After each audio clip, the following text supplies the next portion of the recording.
அண்ணன் உள்ளிட்ட அத்தனை தாய் தமிழ் உறவுகளுக்கும் வணக்கம். வரலாறு எம்மை வழிநடத்தும். இந்த வரலாறு நமது கவிஞர்கள் கூட ஜான்சி ராணி வீரம் கேட்டேன் என்றுதான் சொல்கிறார்கள். 8 நாள் போரிட்ட ஜான்சி ராணியிடம் உங்களுக்கு வீரம் இருக்கிறது என்றால் 8 மாதங்கள் போரிட்டு உலக வரலாற்றிலேயே இழந்த மண்ணை திரும்ப பெற்ற ஒரே வீரமாதா எங்கள் வேலுநாச்சியார் என்பது இவர்களுக்கு புரியவில்லை. இந்த வரலாறை இந்த திராவிட கட்சிகள் உலகம் முழுதும் கொண்டு போய் சேர்த்திருக்க வேண்டும். என் பாட்டி வேலுநாச்சியாரை பாடத்திட்டத்திலேயாவது அவர்கள் வைத்திருக்க வேண்டும். உலகத்திலேயே அவளுக்கு நிகரான ஒரு வீரப்பெண்மணி உலகத்திலேயே கிடையாது.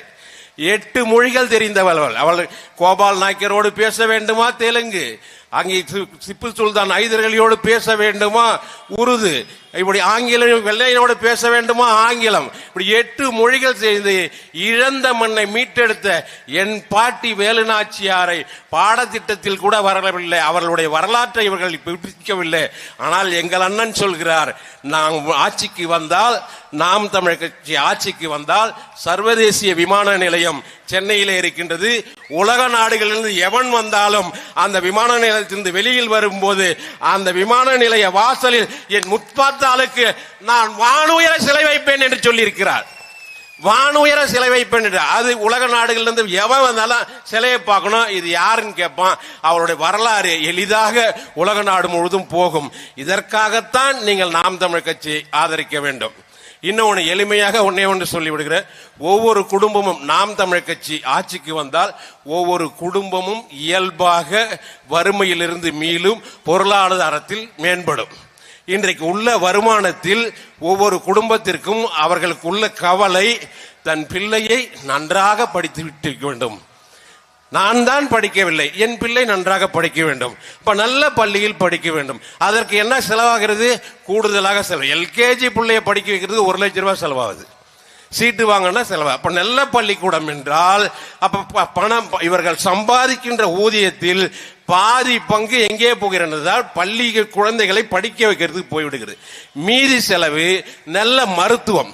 நல்ல மருத்துவம் என்றால் இன்றைக்கு எம்ஜிஆருக்கு என்றால் அவருக்கு புரூக்ளின் மருத்துவமனை, அம்மையார் ஜெயலலிதாவுக்கு என்றால் அப்போலோ மருத்துவமனை, ஐயா கலைஞருக்கு என்றால் ராமச்சந்திரா காவேரி மருத்துவமனை, அம்மையார் சோனியா காந்திக்கு உடல் நலம் சரியில்லைன்றால் அமெரிக்காவுக்கு மருத்துவமனை. ஆனால் உங்களுக்கும் எங்களுக்கும் உடம்பு சரியில்லை என்றால், என் அப்பத்தாவுக்கு உடம்பு சரியில்லை என்றால் மருத்துவமனைக்கு போனால் கால் வலிய மஞ்சள் மாத்திரை, கழுத்து வலிய வெள்ளை மாத்திரை, இப்படி ஒரு நோய்க்கு ஒரு வண்ணத்தில் மாத்திரையை கொடுத்து அந்த மாத்திரையை சாப்பிட்டு விட்டு நேராக போய் பாடையில் படுத்து அப்படியே சுடுகாட்டுக்கு போகின்ற நிலைமைதான் இன்றைக்கு இருக்கின்றது. அந்த வருமானத்தில் அவர்கள் நல்ல மருத்துவம் பார்க்க வேண்டுமானால் அவர்கள் உடனே அந்த தனியார் மருத்துவக்கு போக வேண்டியது இருக்கு. தனியார் மருத்துவமனை உள்ள நுழைஞ்ச உடனே அந்த மருத்துவமனை இயக்குனர் என்னென்ன கருவிகளை வாங்கி வச்சிருக்கான்றோ அத்தனை கருவிகளையும் பயன்படுத்திடுவார். இப்ப இசிஜி எடுத்துனுவா, எக்ஸ்ரே எடுத்துனுவா, சிடி எடுத்துனுவா, சிடி எல்லாத்தையும் சொல்லி எல்லாத்துக்கும் வரி போட்டு சொத்துல பாதிய நீங்க மருத்துவமனைக்கு தனியார் மருத்துவமனைக்கு போகக்குள்ளேயே பெட்டியில போய் பத்திரத்தை எடுத்துட்டு போகணும் ஆஸ்பத்திரிக்கு. முதல்ல பத்திரத்தை அவங்ககிட்ட கொடுத்துட்டு தான் நீங்க மருத்துவமே பார்த்துக்கணும். அப்படி ஒரு செலவு நிலைமையை வைத்திருக்கிறார்கள். 3வது, உலகத்தில் குடிப்பதற்கு நல்ல தண்ணீர் இல்லை. நாங்க தங்கச்சி அண்ணன் ராஜேந்திர அண்ணன் தங்கச்சி வீட்டுக்கு முந்தா நாள் போனோம். ஒரு போத்தல்ல தண்ணி கொண்டு வந்து கொடுத்தாங்க. இந்த போத்தல் தண்ணி பார்த்தா அது வண்ணத்தை பார்த்தா ஒரு தம்பி கேட்கறான், இதுனா கல்லான்னு கேட்கறான்.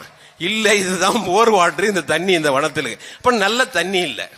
அப்ப நாங்கள் நாம் தமிழ் கட்சிக்கு வந்தால் என்ன செய்வோம்னு அண்ணன் அந்த 2016 தேர்தலையே புத்தகமா அடிச்சு கொடுத்துட்டாரு. நாங்க வந்தா நாங்க சொல்ல மாட்டோம், சொன்னா நீங்க காப்பி அடிச்சிருங்க, அப்படிலாம் இல்ல. நாங்கள் சொல்வதை செய்வோம், செய்வதை சொல்வோம் என்று பேசுகின்ற ஒரே அரசியல் தலைவர் இன்னைக்கு அண்ணன் சீமான் மட்டும்தான். அப்ப அடிச்சு புத்தகம் அடிச்சு கையில கொடுத்தாரு. நாங்கள் இலவசங்கள் கொடுக்க மாட்டோம், மடிக்கணினி கொடுக்க மாட்டோம், மிதிவண்டி கொடுக்க மாட்டோம், மிக்சி கொடுக்க மாட்டோம், மரபு இயந்திரம் கொடுக்க மாட்டோம். அப்ப எதுதான் நீங்க இலவசமே கொடுக்க மாட்டீங்களா? கொடுப்போம்.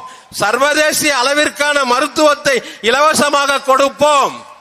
சர்வதேசிய அளவிற்கான கல்வியை நாங்கள் இலவசமாக கொடுப்போம்.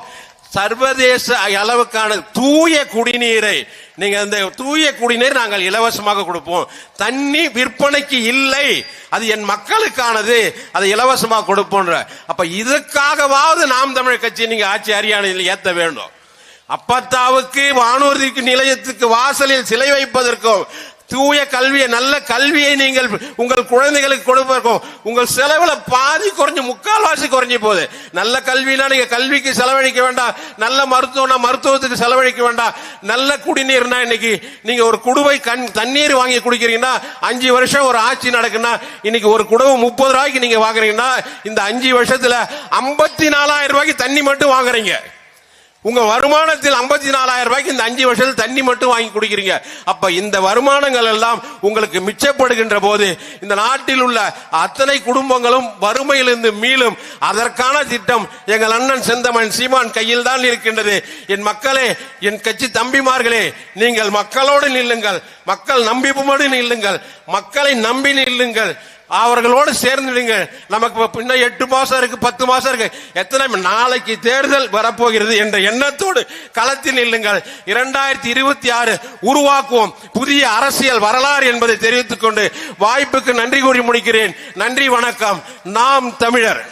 அடுத்ததாக மாநில ஒருங்கிணைப்பாளர் ரமேஷ் அவர்கள்.